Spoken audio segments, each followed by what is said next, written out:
have a question for you.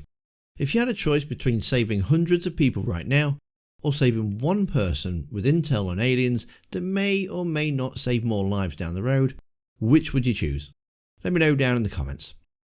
The reason why I ask is because it's a tricky question, and Mass Effect series is full of these type of scenarios, and Paragon Lost is no exception. This film attempts to expand on the Mass Effect universe. Released in 2012, this animated film tied in with the release of Mass Effect 3. James Vega is introduced into the series in Mass Effect 3 as a sort of avatar for new players. Anyone who's crazy enough not to play the first two games might not have known what was going on, and so Vega asks a lot of the same questions new players have. If you speak with him, he'll tell you about a mission that went badly. Last time I had a command, I lost almost everyone, and they promoted me for it. I guess I'm just not sure if I'm ready to lead again. I don't know if I want that responsibility. You mentioned that before. What went wrong? What didn't go wrong? We were out on patrol, checking on some strange readings, and the collectors hit. But they hit the colony first. By the time we got back, most of the colonists had been subdued or abducted, including our CO, Captain Tony. So you were in charge? Yeah.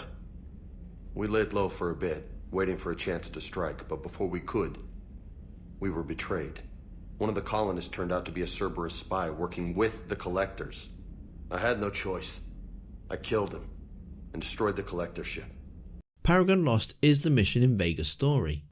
It's set in a time period between Mass Effect 1 and Mass Effect 2, in the 2-year gap when Shepard has died. Now before I go any further, I'm going to drop a spoiler warning right here. I know the film's been out for over 10 years, but new players to the franchise might want to check it out first. And although I don't intend to go into great detail about the story or its ending, I want to be able to talk freely. Okay, still with me? Great, let's move on.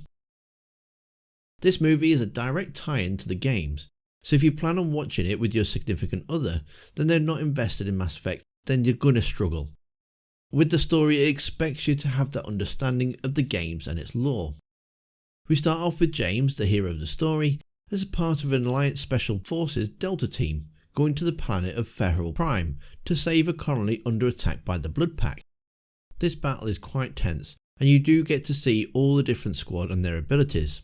There's Camille on assault, Nikki the tech expert, Malik who is a sharpshooter and armed with the M92 Mantis sniper rifle, Essex the biotic and in love with Camille although she isn't interested in his lecherous advances, and finally Mason the shuttle pilot. Along with Vega and their Lieutenant Captain Tony, who's in charge. Well, that is until a crash landing breaks his leg and Vega needs to step up to the plate. It's quite a good opening fight, and I must admit I expected the squad to take more of a beating. They were outgunned, but showing, although dysfunctional, they worked well together as a team, and doing so they took down the Krogan warlord. The next part of the story I'm not so sure about. It sees a team of Marines being stationed at the colony for the next 2 years to help them rebuild. Being Marines, I wouldn't have thought the Alliance would want to use their resources in this way, but I suppose it's to serve the story. It's also a subtle nod to the Virmire survivors present on Horizon, as they too are installing defence cannons. Commander Shepard, Captain of the Normandy, the first human Spectre, Savior of the Citadel. You're in the presence of a god, Delan, back from the dead. All the good people we lost and you get left behind. Figures. Screw this. I'm done with you Alliance types.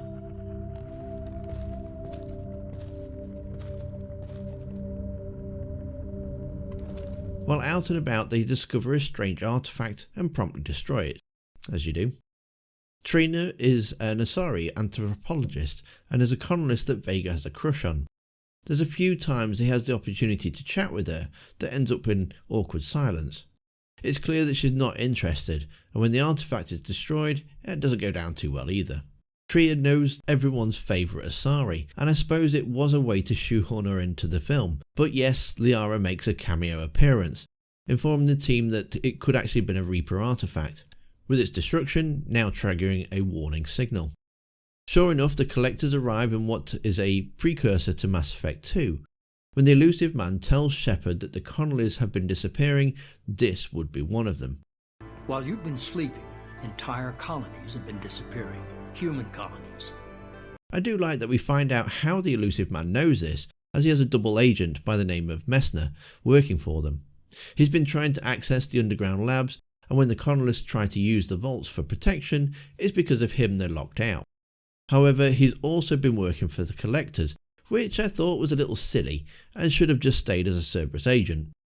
From here the film really speeds up, and it's almost like it's a race to the finish. With some of the team being killed or captured, personally I think Camille deserved a better ending, and it also suffers from the just-in-time trope, when Vega is caught in the Seeker Swarm's paralysing sting. They had developed a cure, but conveniently it doesn't work straight away. With the colonists all captured and the colony now destroyed, Messner, now bear with me here, it gets a little messy. Messner, the Cerberus agent, wanted to get Trier on board the Collector's ship to find the Collector's sort of Prothean beacon device the Collectors have on that ship. As he was working for the Collectors, he's been on the ship and tried to access the data, but every species he's tried fried their mind. Or something like that. Trier is able to access the data, but she doesn't tell the players anything new. By the time this film's come out, we already know the Collectors are the Protheans. And as if you've never actually played the game, I doubt you would have actually made it this far into the film to be asking the question on who all these people are anyway. There's another fight scene. Trier gets locked into a stasis pod and Vega escapes with the remains of the Delta team. And it's here we come to the pivotal moment of the film. If you don't want the ending spoiled, go to the time screen it's on now for the summary. Oh, and if you wouldn't mind giving me a boom on the like button, it also helps spread this video to more people. Okay, still with me? So Trier's pod is jettisoned into space and the colonists are still on board the Collector ship. Vega only has time to save one of them. Who does he choose? Trier is the one Asari, but she has the data Cerberus wants, and it could help in the fight against the Collectors.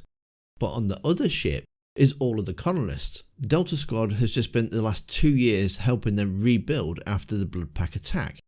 So who would you save? Who would your Shepherd save is probably a better question.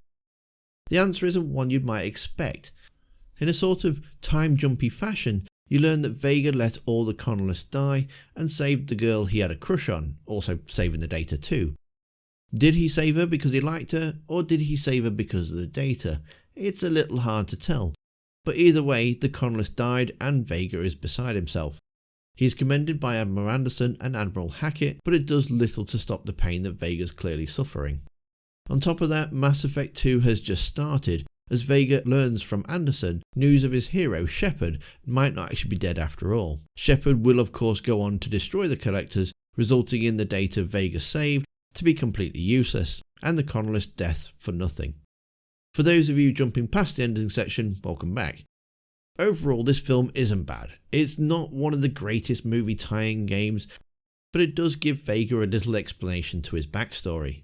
There are some inconsistencies, such as his invitation to join the N7 program, and this happens in the film and in Mass Effect 3, and the Collectors are now 10-foot super aliens for some strange reason. There isn't much time for character growth, as the film pretty much jumps from fight to fight to fight. But if you're a fan of James Vega, and thankfully Freddie Prinze Jr. reprises his role as a voice talent, then give it a watch. If you play Mass Effect 3 straight after, you'll have more of appreciation for Vega as a character, and the setting in the 2-year time gap between Shepard's death and rebirth means it will not contradict anything you've done in the games, the way it should be.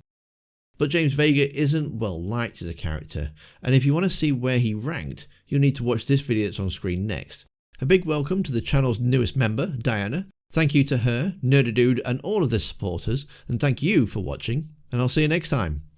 Commander.